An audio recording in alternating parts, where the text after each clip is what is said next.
Hello, everybody. Guess what? This is your favorite podcast live streamer. You are tuned into CB Bowman Live Challenges of the C Suite. And I always have a secret. Well, I'm not sure what my secret is going to be today. So let me think about it. I'll come up with something really good, okay? Hey, how do you like my hair? I went to the beauty parlor yesterday, but she didn't curl it as tight as I'd like to have it done. But I think I'm still rocking it, don't you? Hey, we have Howard Prager on the show today. So let me just tell you about my dear friend. We met through Marshall Goldsmith in his MG 100 group. And Howard is the kindest person I have ever met.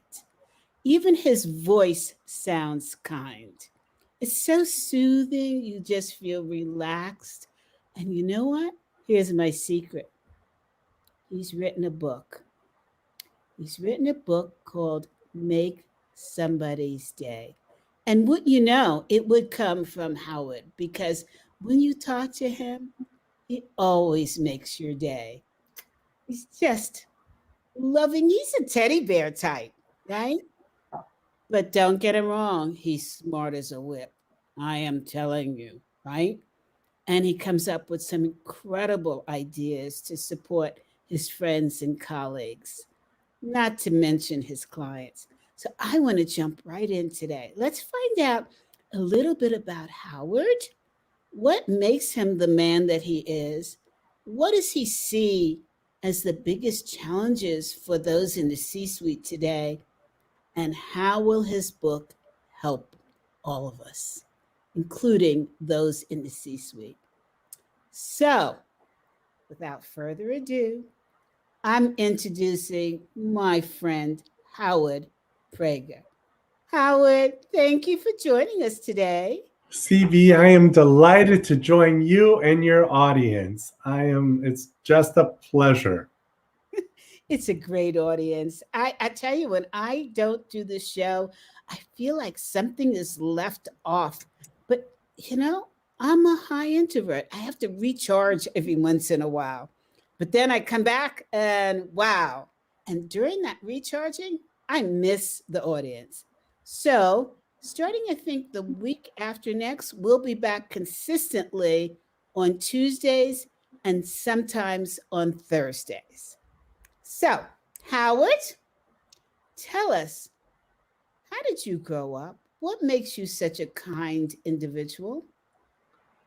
Wow, what a beautiful question, CB. I love that. So it's who I dedicated the book to. I dedicated it to my grandmother and my parents Oh, because they were such great role models for me. Between that and the community, the very integrated, diverse, liberal community of Southeast Evanston, I think my values and beliefs got set there and established. And I'm just so appreciative of that. And here it is, a lifetime later, and I still can look back and appreciate what I had growing up. so I know that you're a very religious person. Do you think that helped your kindness towards others? Do unto others. Our golden rule is so important in life. Um, it's not just a religious slogan, if you will, or rule, but it's something that I think we all need to live by in how we carry ourselves off and to how we approach other people. So I want to approach others the way that I'd love them to approach me as well. But is that something your grandmother taught you, or would you say that your religion taught you that? My grandmother modeled it. Ah, She modeled it. She'd walk down the street in just outside of Harlem in New York. And really? yeah, yeah, In her day? yeah, Okay, yeah, tell me. Yeah, so this is the 60s. You can imagine Harlem in the 60s, right? Just think about it. We got the Jackson 5 blaring on the speakers, and people are walking around looking tough. And here's this little kid with his grandmother trying to make me look a lot bigger than I am, and with her, and everybody would just stop to talk to her. And Really? what she would do, she would listen. She would give them a kind ear and a kind heart and a kind attention. And that's what people look for. They look to be heard, because imagine New York with millions of people, right? And no one giving each other the time of day because we're all busy rushing to where we need to be next. And she would take the time for whatever people needed. Now, I hate to sound silly, but what the heck was she doing in Harlem? Just outside of Harlem. That's where these older people were in rent-controlled apartments, and that's where the apartment was. So she was on 109th between Broadway and Amsterdam, just a few blocks from Harlem. So Wow. 110th Street was named Adam Clayton Powell Street. Yes. Yes. And what did your grandmother do for a living? She was a homemaker. She did not work. She took care of her mother. Died young, Oh, and she was the oldest daughter, and ended up taking care of everyone. So in fact, they lived with her, and when she got married, her husband just kind of took them all in and became a big family. And as the others got married, they moved out of the house, or apartment. New York, right? It was a small apartment, and that's what they did. So wow. How many siblings did she have? 7. Whoa. Yeah, Wow. So he took on a lot. he did. He did. And what did he do for a living? He had a shoe store and worked 7 days a week. Wow. Yeah. So you started to get your work ethics and your people ethics when you were quite young.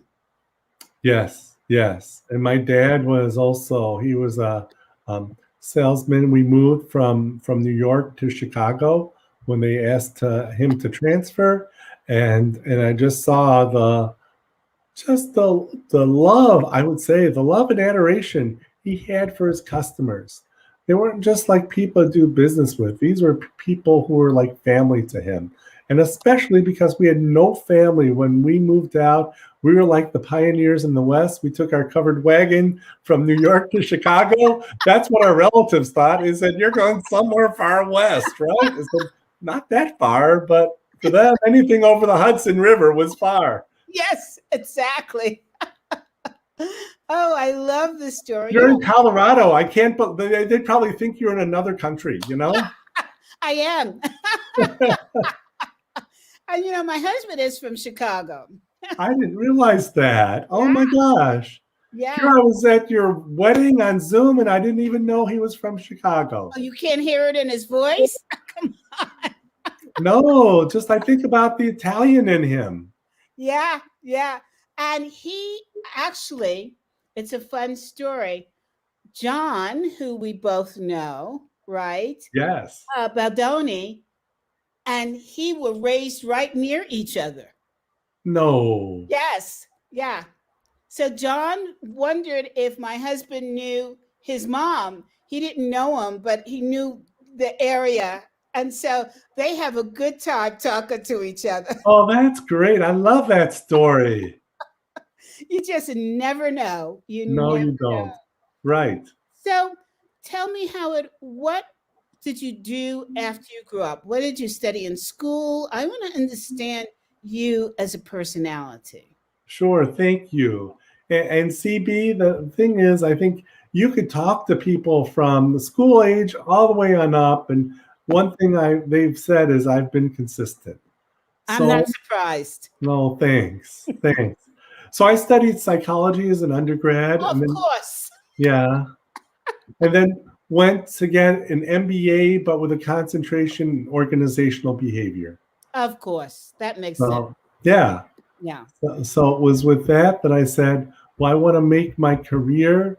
I want to, I thought I would start in HR and make my way to learning and development, but I was fortunate enough to get into learning and development right away. And so my whole career has been in learning and leadership development and coaching. Fantastic. No wonder why you said to me that if I needed help in WE, which is workplace equity and equality, my company, that you would be glad to help. So I Yeah. am going to tap into this, knowing more. Okay. Oh, good. Well, I'm also on that. I'm my local scout council. I've been involved in scouting my whole life as well. So maybe that's where some of those values came in too, right? Yeah. Scout up in law and do a good turn daily. And we have the very first DE&I committee in scouting. And of course, I'm on that. No, Yeah. I didn't know this. Yes. Howard, you and I have to talk. We do. I know.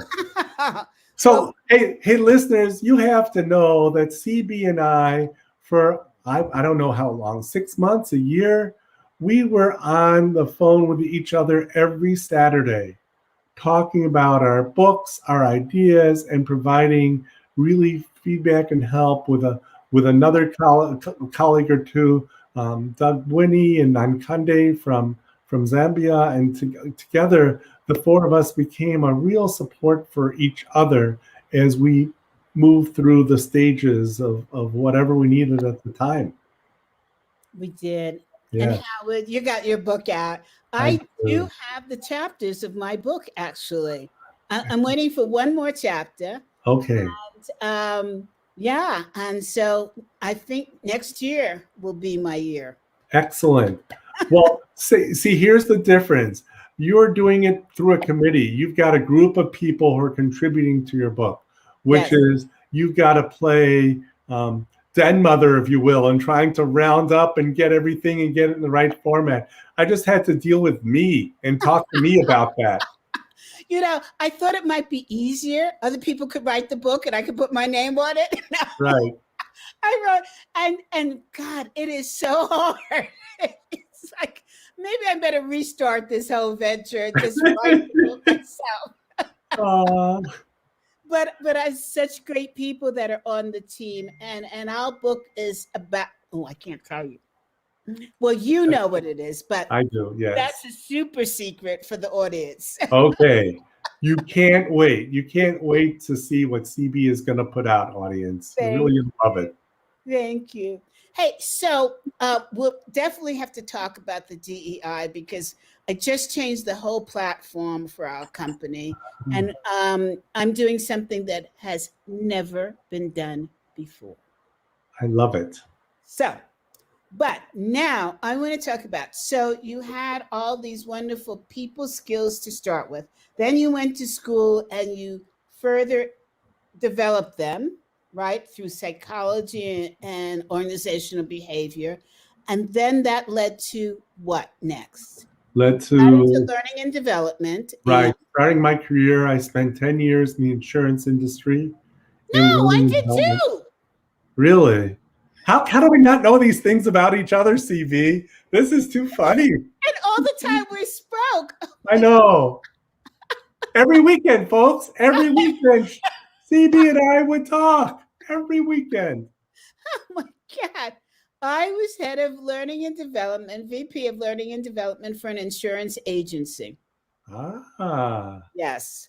So what part of insurance were you in?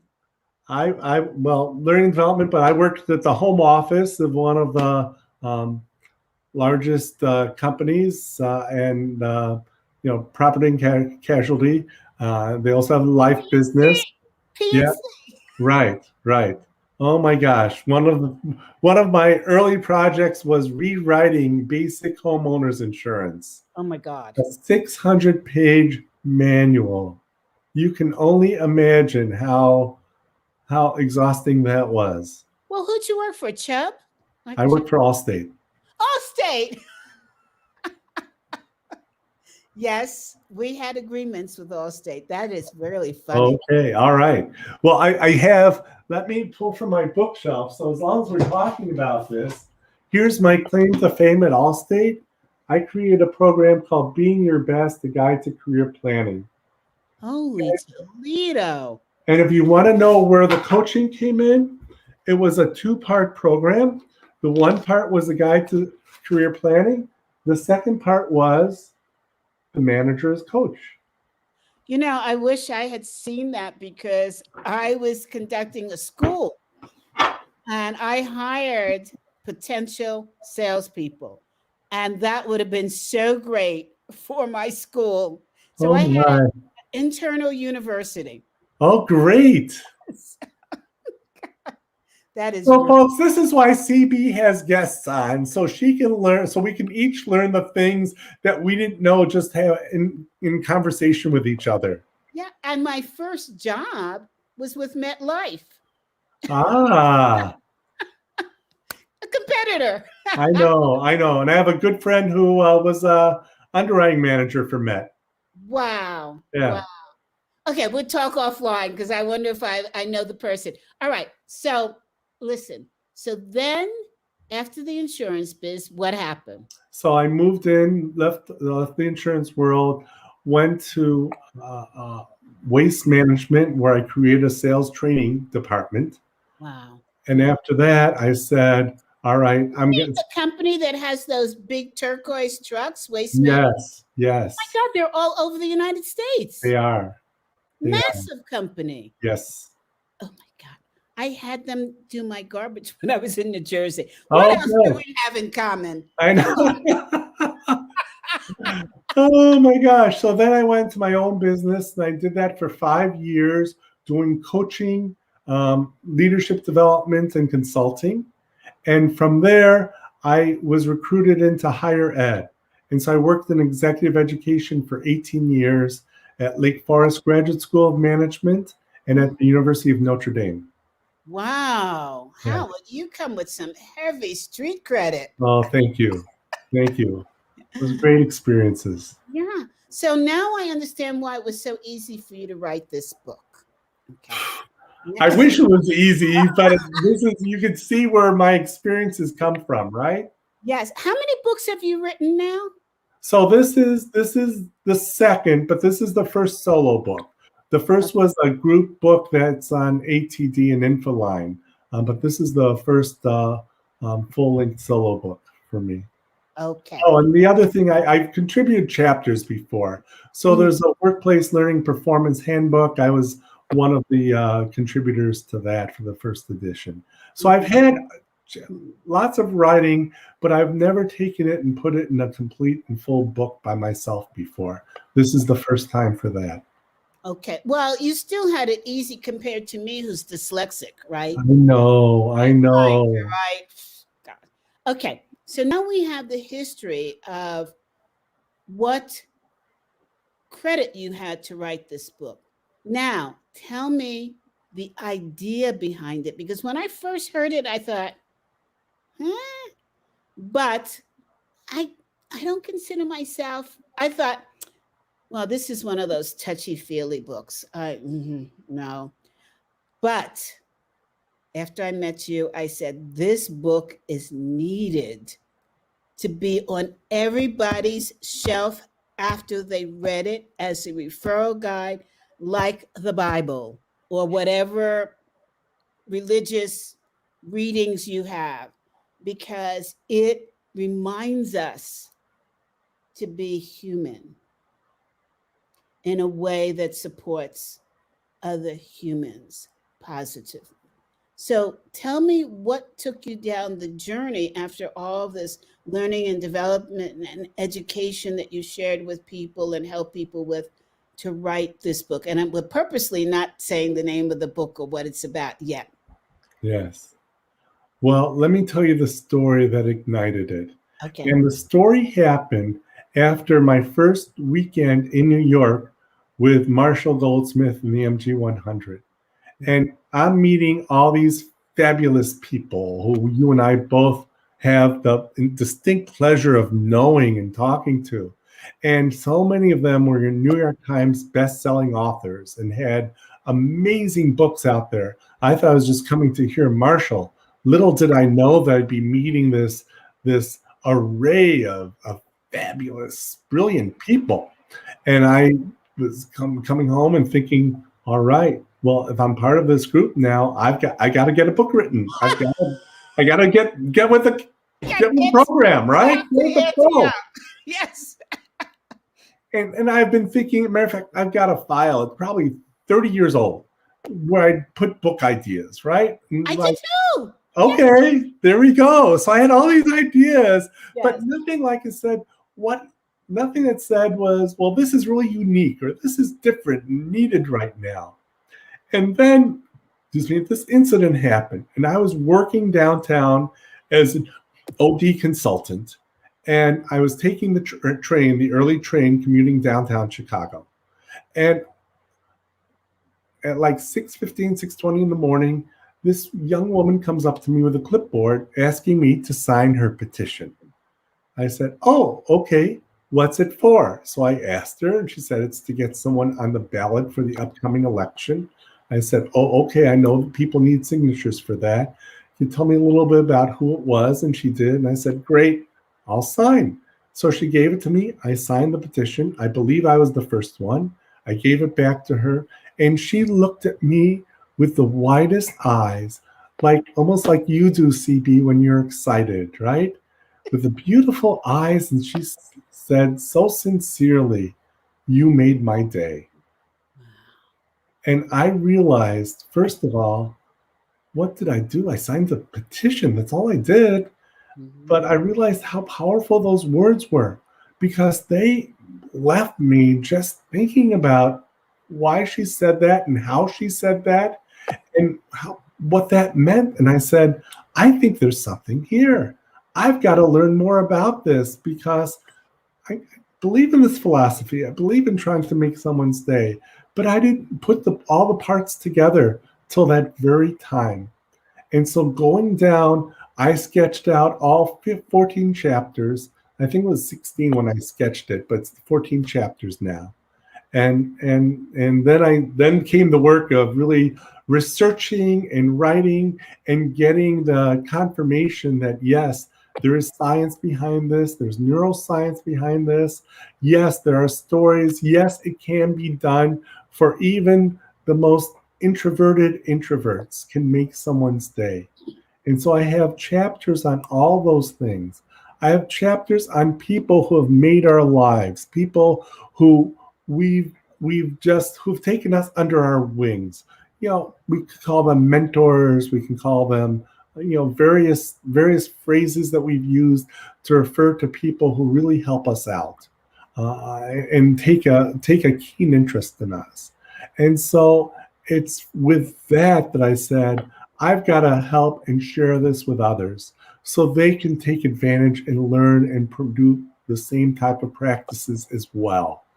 And I thought, if we can just get more people to make someone's day, we're going to have much better organizations, we're going to have much happier and committed workers, and we're going to have better communities that we live in. So that's where it came about.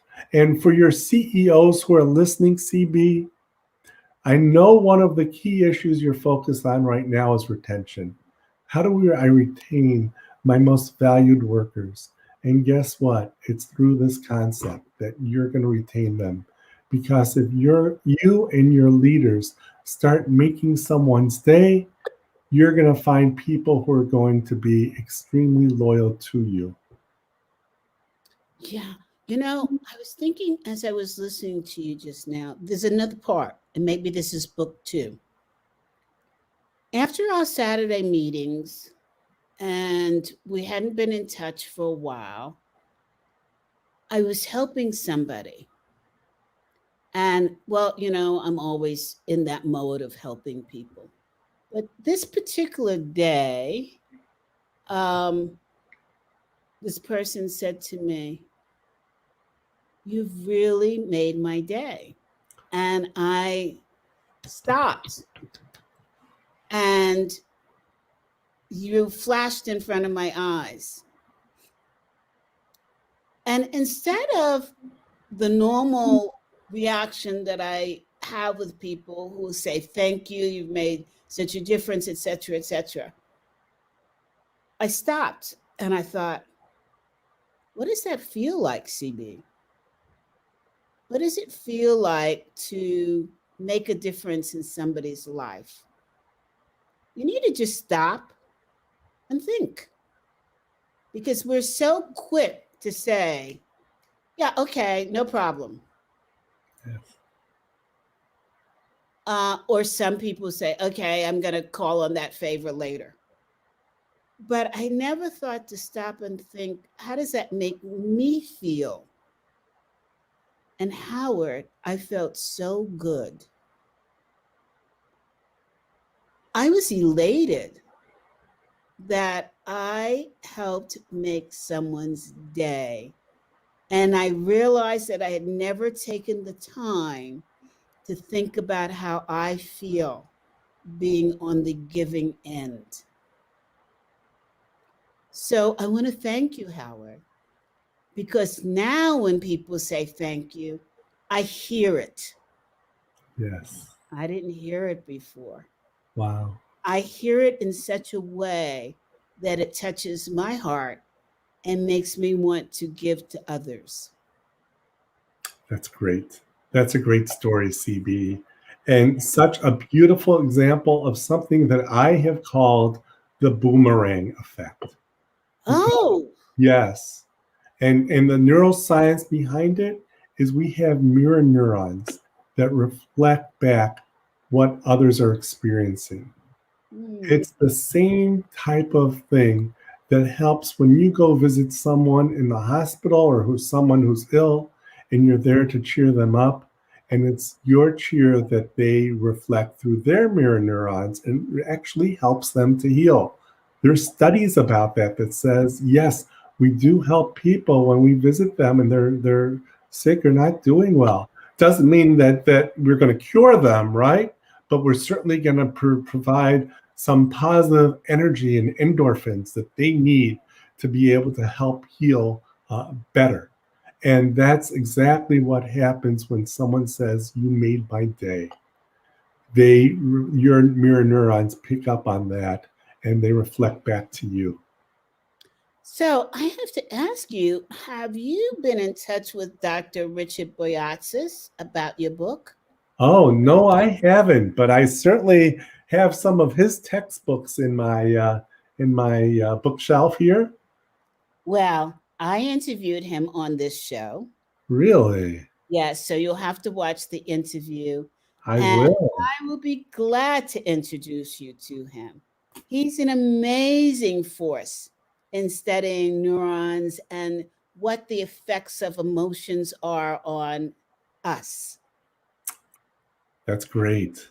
That's great. I have not kept up with his recent research. That's terrific to hear that. He is awesome. He was actually a speaker at our last ACEC. That's my other company, the Association of Corporate Executive Coaches. We just had our conference, and he was one of the speakers, one of the keynote speakers. Oh, Everybody was riveted to their seats. wow. That's excellent. Great guy. I would love to introduce you to him. Thank you.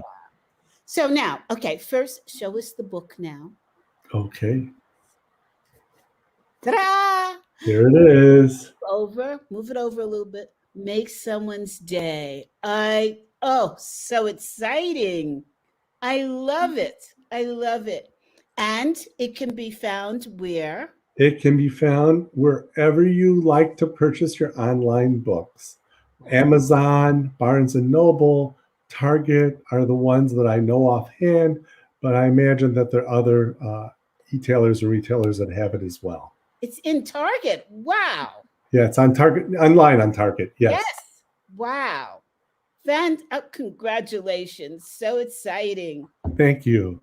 And tell us really the whole framework from the book, because I know from working with you, and you had a lot of chapters, tell us what's the chapter that you feel is getting the most feedback? And by the way, everybody, this was just released.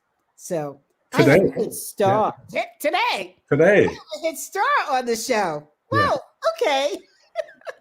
I can't think of a better place to be than with you on your show on my book launch day, CB. Oh, thank you. Thank you. I feel like I'm impressed that I have such a star on today. So tell us, there's been a lot of pre-reading. I know that you sent out. What's the chapter that people are, and this is probably putting you on the spot. What's the chapter that you feel people are pointing to the most? It just got released today, so it's hard to say. And believe me, I put lots of thought into every chapter, and it kind of builds the practice. But I would say managers and leaders making someone's day is kind of what I feel is like the pinnacle of the book. So it has an arc of going up and growing your skills till we get to managers and leaders using it. And then I wouldn't say necessarily comes down the other way, but then starts to focus on other things such as rudeness and incivility. And how do we deal with that? How do we make someone stay in a crisis? And we've certainly been living through that the last couple of years. Oh, Howard, stop. Tell us about that. Stop. Tell us about that chapter. The crisis. So make somebody stay in a crisis. So, there's so many beautiful stories in here. So let me tell you one that just pops to mind right away. Is that as many of us know, a lot of kids came home from college a year and a half ago, when the pandemic started and colleges, like so many other things, shut down, and kids came home and they might have had some online classes and such, but they're bored. They want to figure out what to do. And there's this one individual in a suburb of Chicago called Orland Park who decided, I'm going to create a service that is going to help those that can't get out. And he recruited a whole bunch of his college buddies to help out. They would not take any money. And if someone couldn't get out because of the danger of the drug, or didn't want to get, danger of the COVID, or didn't want to get out, they would do their shopping, and especially they would stop at the pharmacies for them and get them their life-saving medications that they needed. He was so successful with that. It was on the news in Chicago and everything else, that there are now 35 chapters of it around the country. My God, what is it called? What is it called? I've got to, you know what? Now you've stumped me. So I'm going to go in here a little bit, and I'm going to try to see what it's called, because he was remarkable. His name is Michael Arundel. And he was in college? He was in college at the University of Alabama. Mm-hmm.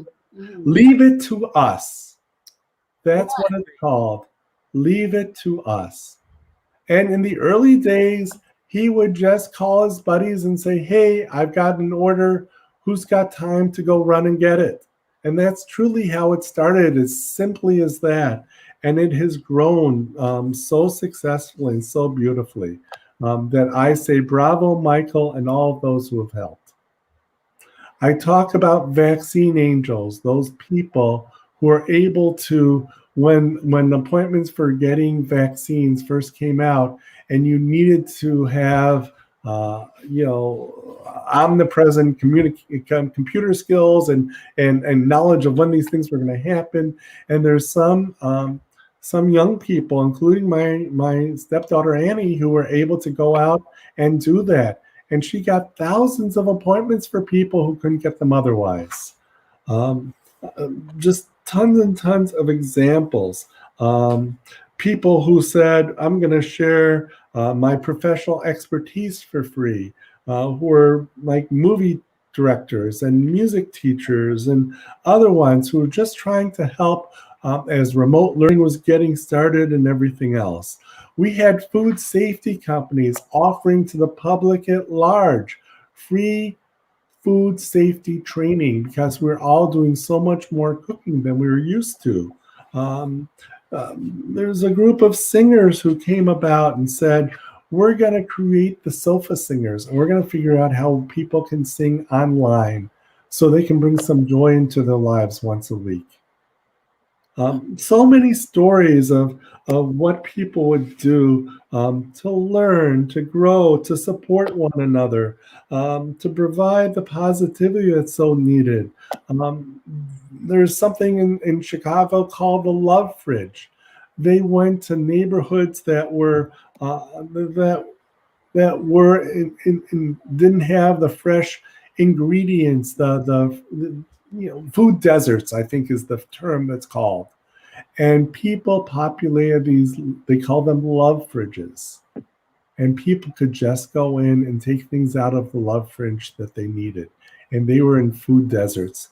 There's story after story of things in a crisis that people did to make someone's day. Oh my God, Howard, that's a tearjerker of a book. Wow. I remember hearing, and I don't remember the details during COVID, there was a woman who needed to have the COVID shot and couldn't get it. Yeah. Desperately needed it. I couldn't remember what the health condition was. And her neighbor heard about it and was scheduled to get the shot. I think the neighbor was a first responder, so she was able to get it earlier. And so she gave her spot to her neighbor. Wow. Oh my gosh. Yeah. Wow. As a first responder. So she exposed herself to the potential of having COVID, but gave the shot. I think the neighbor had a heart disease or something and absolutely needed the shot and could not, after calling all around, everybody said no. This neighbor, she put it out on, what's that app for? Nextdoor. Nextdoor. She put it on Nextdoor, and her neighbor saw it and said, take my spot. Oh, that's so stunning. That's such a beautiful story. You know, CB, this country, when I was watching the 9/11 tributes like a week or two ago on the anniversary of 9/11, and all the stories about people coming together and supporting and helping one another, it was a beautiful thing. And I think a lot of times in the pandemic, we've experienced some of that same thing. I just would love to have seen it grow even more. But people want to help. They want to do the right thing. I think so. And I think it is, when you said I'd like to see more, I think there's lots and lots of it. But for some reason, and I don't know the answer to this, human nature focuses on the not so good. Yes. And we don't hear enough. And then we wonder why everybody has this inner anger, upset from hearing all this negative things that are on all this, all the negative things that we see on TV, watching Fox News and CNN, and people are addicted. My husband is one, addicted to this. I remember there were shows on TV because people complained there was so much violence, and then they had shows that talked about good things and nobody would watch them. Yeah. So the question is, what are we doing to ourselves as humans? Right. We're setting ourselves up to be unhappy, to not celebrate good. So here's what I learned from the neuropsychologists, CB, about what you just said. Yes. And that is, we can train our brain in one of two ways. One way, and the easier way, the default way, is to be negative. Mm-hmm. That is much easier to do. It's much easier to complain. It's much easier to be negative. Why? To be positive, we have to train ourselves. I don't know why that's the default, but that's the default button. So we need to rewire our neurons to be positive. You know, And I heard this on the radio, actually listening to the radio yesterday. There's a channel called Cozy, I think it's 101 in Colorado. yes, And on the weekends, yeah, it was on the weekend. There's this guy that plays music, but he inserts it with points of knowledge. Like he said, they have found that the 3 best foods for nurturing the brain in yes. terms of memory Okay, are, you're not going to believe this one. Well, we all know about walnuts, right? right. Avocado. Well, my wife will be happy with that. Yes, eating 1 avocado a day. Now you're going to gain weight, but you'll remember that you gained the weight, right?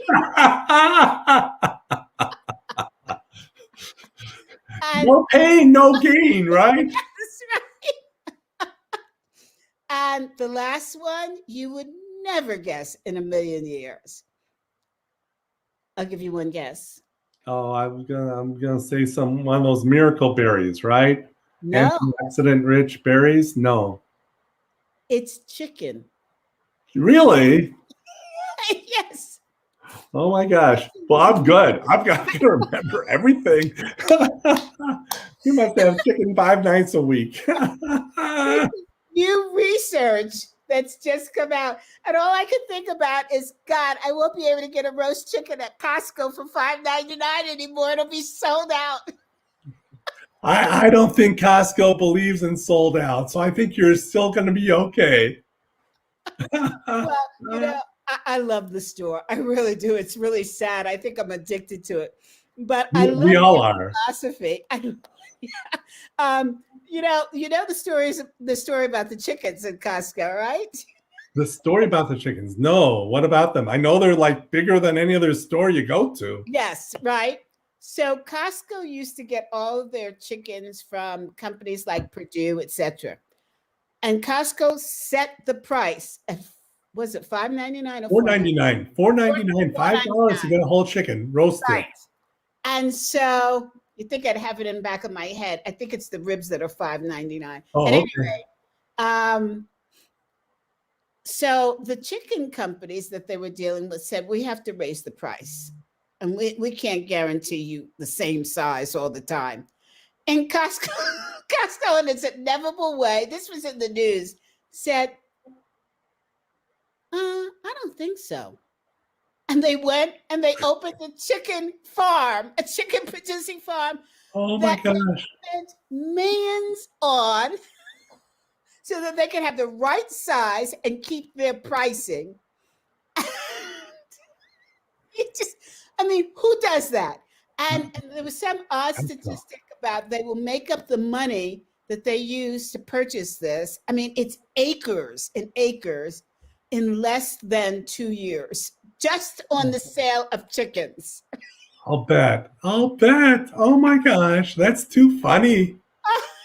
Too funny. You've got to love it. Yes. Their whole philosophy, talk about make someone's day. They do. They grab you. You walk in there and all of a sudden you've got all these things that I didn't know I needed this, but all of a sudden it's in your shopping cart. Yeah. So, you know, Howard, I'm so excited about your book. I'm hoping that there's somebody out there that knows Oprah, because I think that this is more powerful than her endorsement of The Secret, the book. Yeah. This is a powerful book that we so need, especially today. Yeah. I mean, 5 pandemics at once. Who would have thought? I know. That we would measure ourselves in terms of resilience with something like this. Yes. And I think that your book talks to resilience, right? It really does. It really does. And, you know, as you're talking about that, and I think about, because I mentioned Oprah in the book, because in my chapter on introverts, I said, and we all have a little introvert in us, right? All of us need some time to recharge, and even the most extroverted people need some time. And so I said, what are some ways of making someone's day? So I talk about 5 different charities that you can donate some money to that will have almost that same type of an effect. And one of them is Oprah's favorite charity, and that's Donors Choose. Um, but there are a number of ways you can do this as an introvert, just doing it online. Ted Koppel interviewed there was someone who actually created the like button. I didn't know there was someone who created it, but there was. Wow. And so I talk about him and how he created the like button. And then I didn't know that was him. It wasn't Ted Koppel. It was okay. He interviewed the person at Facebook who created the like button. Okay. Yeah. And then of course it became the thumbs up, right? The famous thumbs up. And then they moved into comments, and how comments are even more powerful because they're more personal. And yet we're still able to do it online and not need to be face to face. And so I share other examples of what are ways of making someone's day online. And darn it, it works. It works. Someone said to me, I've had this happen twice already, that they texted to me, "You made my day." It's like, really? So there are ways of doing it. If people feel a little hesitant to try it in person, the other thing is that I created the simple model, this VIP model, to be able to have people learn how to do it and how to turn it into a skill, and then how to make it a habit. And I'm sorry. Go ahead. Yeah, and I named it the VIP model because we all want to feel like a VIP, have that same type of treatment, and that's what when someone makes your day, that's how you feel. You feel so special. So it's really the simple 3-step process. It's not rocket science. It just takes some work, some dedication, some practice to do it. Well, we won't tell people because that'll be in the book. Right? It will be in the book, the VIP model. Yes. And I also want to share with you that it doesn't take a lot of work to make somebody's day. And you may not hear those exact words. And I want to give an example. I was and trust me, I'm not an angel. I'm not putting myself in that category. But I just want to share with the audience one of the things that I was very proud of myself for doing. I was in a garden store just shopping. The summer is my demon because I have the plants and the vegetables and everything. I just harvested a cucumber 2 days ago from my garden that was 2.5 pounds. Wow. Oh my gosh. No, I lied. It's 1.5 pounds. It was a pound. That's still huge. That's still huge. That's still a huge cucumber. Huge. Yeah. So I was in the store and I noticed that there was a woman using walking sticks to walk, and her daughter was with her. And her daughter was just kind of like looking around like she was ashamed of being with her mom. And I was watching this interaction. I mean, she spoke to her mom very respectfully. She was a model daughter, but I could tell that she was probably a teenager and a little, And so I went over to the mom and I said,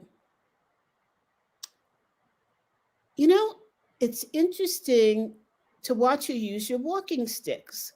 My husband gave me a pair 2 years ago, and I did not know how to use them. And she said to me, "Oh, it's pretty easy." And she started to show me how to use them. And I said, "Oh." And she said, "The reason why I'm using them is I received a flu shot a number of years ago that I had a really bad reaction to, and I became paralyzed. And so I had to learn how to walk again. The doctors thought I would never be able to walk again.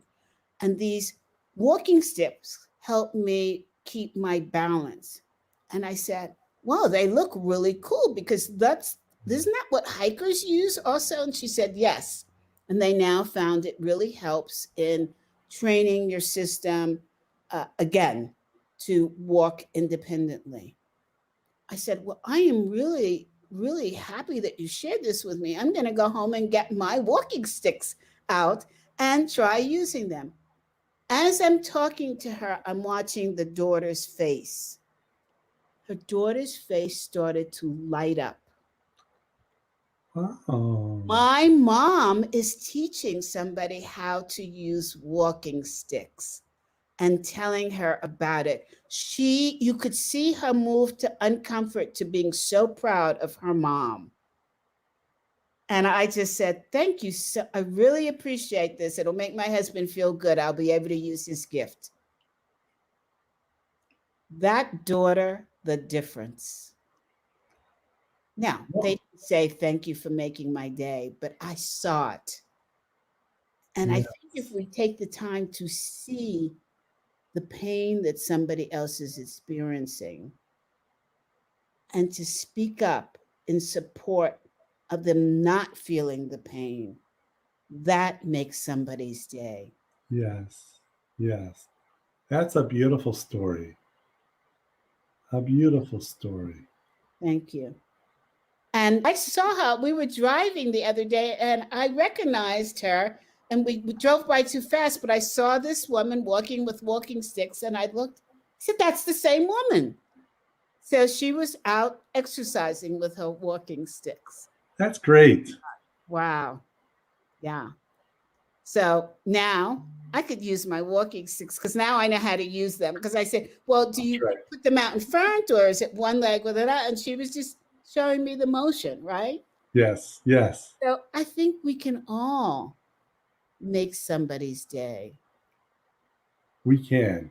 Yeah. We can. And you know, again, I think that managers and leaders need to, it's a business imperative, CB. It really is. Yeah. You know, I'm glad that you moved us back to that before we have to end, because right now, leaders in particular and managers in particular in an organization are struggling with how do they express empathy? How do they help their employees feel better? Because now, right now, we are in the height of people resigning.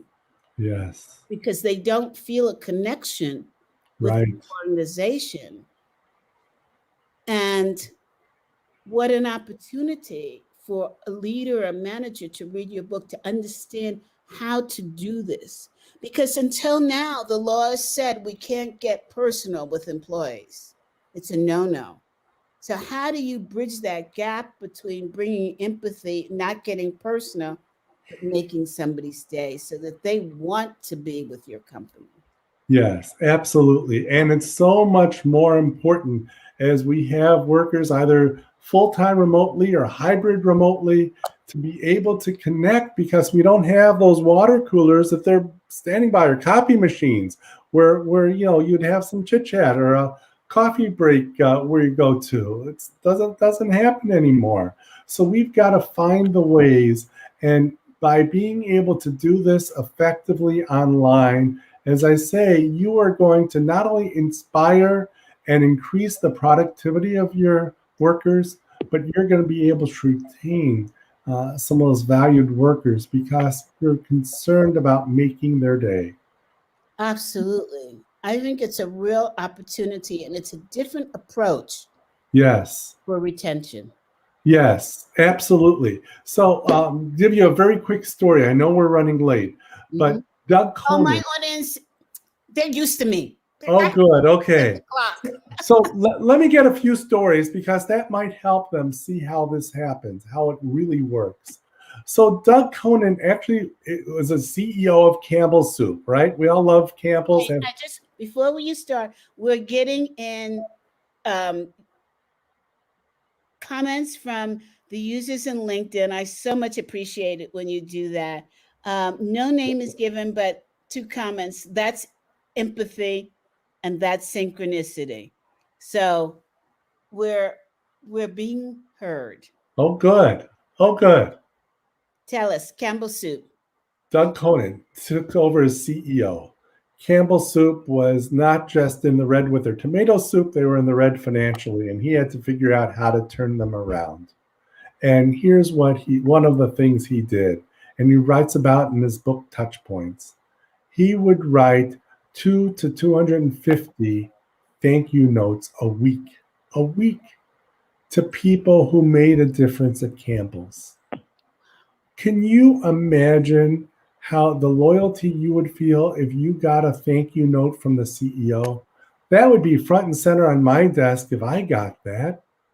And I would certainly want to continue to do things that would stand out for him or her as a leader. That's a very simple story of how it could happen. Here's another one, and this is with another CEO that you and I both know a little bit, and that's Hubert Joly, who just wrote his own book, right? And which is beautiful. And he took over Best Buy. And most CEOs, when they take over a company that's struggling, what are they going to do? They're going to slash people. They want those numbers to go up. They want better numbers, better financials. Well, he didn't do that. He donned a blue Best Buy shirt, went out to the middle of the country to St. Cloud, Minnesota, and worked on the floor with his name tag saying CEO in training. And he worked in sales for a week. Absolutely. Hubert said, I want to learn what's going on, what the problems are, what the successes are. And he heard from the employees and he heard from the customers because he was there with them. What a great example of someone who said, I'm not just going to preach it, I'm going to do it. And so he lived it. And that's how he learned and then was able to turn around through his humanity. Best Buy. Tons of stories like this that really show how just paying attention, by giving attention to others, they can really benefit. Here's another example, but not from a CEO, just from someone like you and me. She was a marketing manager for a consulting company and went to make a sales call in a downtown building. So she rode up in the elevator, and as she was getting out, Lisa was hearing some sort of shouts. And so she pushed like the button to hold the elevator from closing and said, what can I do? And she said, I've been stuck in this elevator. And for some reason, the emergency button is not working. And so she said, I've got a choice to make here. I want to be on time and even early to my meeting at this new company that I'm trying to get into, but I also have the value of wanting to help others. And so she said, I knew what I had to do. I went to get help. I went to find the management of the building to let them know that this elevator shaft, the reason you're not seeing it working is because someone's stuck in it and it stopped working. Well, she got to the place and she apologized to the receptionist. They said, oh, no worries. Your host isn't here yet anyway. Let me seat you in the conference room. And she's going to be a little late. She's been detained. And she thought, okay. And so Lisa's sitting there kind of twiddling her thumbs. And 15 minutes later, in walks this exasperated executive. And she said, you won't believe this. I was stuck in an elevator for a half hour. And someone was kind enough to let me help me out. And she said, that was you? Well, you know that she walked away that day with a new contract, right? Wow. And a new client. All because she did the right thing to try to make someone's day. Have you seen that show, Undercover Boss? Yes.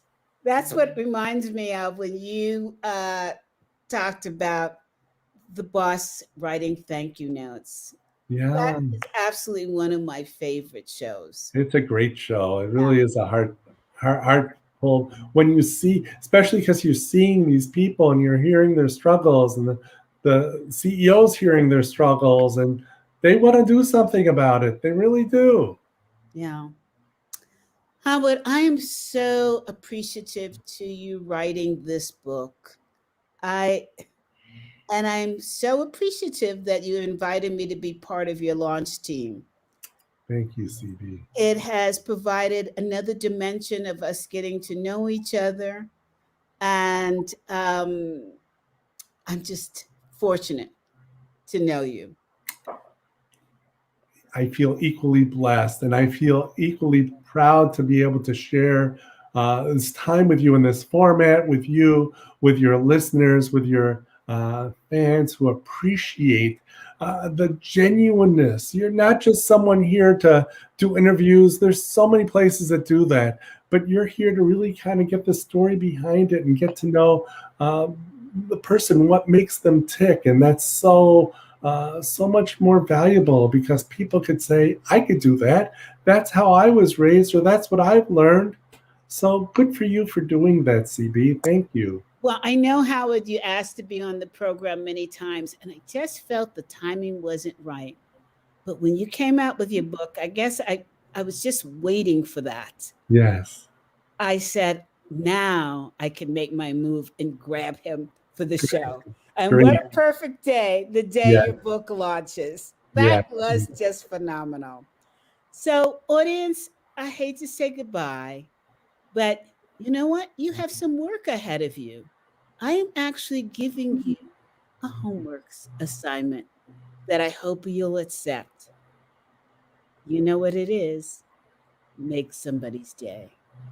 Thank you so much for tuning in.